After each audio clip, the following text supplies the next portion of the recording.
High speed PCB அப்படின்னா என்னன்னு சிம்பிளா சொல்றேன்.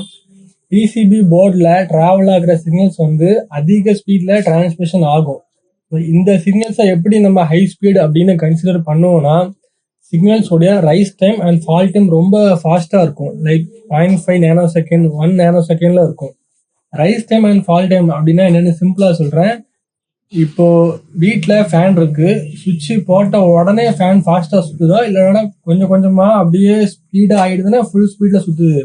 ஸோ அதுதான் வந்து ரைஸ் டைம். ஃபால் டைம்னா சுவிட்சை ஆஃப் பண்றப்போ அட் அ டைம்ல ஃபேனோடைய ஸ்பீடு லோ ஆகுதா, இல்லாட்டா கிராஜுவலா தானே ஃபேனோட ஸ்பீடு லோ ஆகுது. ஸோ அதுதான் fall time.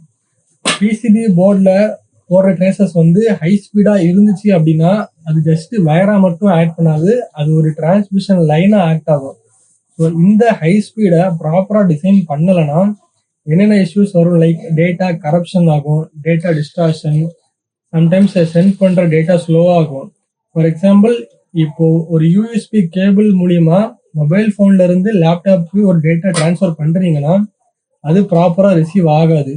Sometimes data failed கூட ஆகும்.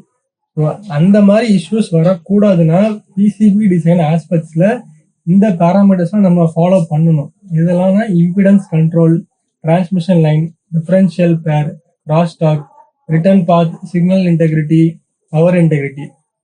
ஸோ இதெல்லாம் நம்ம ஃபாலோ பண்ணோம்னா இந்த மாதிரி இஷ்யூஸ் நம்ம அவாய்ட் பண்ணலாம். ஸோ இதை பற்றின டீட்டெயில்டு வீடியோ உங்களுக்கு ஃபுல் வீடியோவாக போடுறேன்.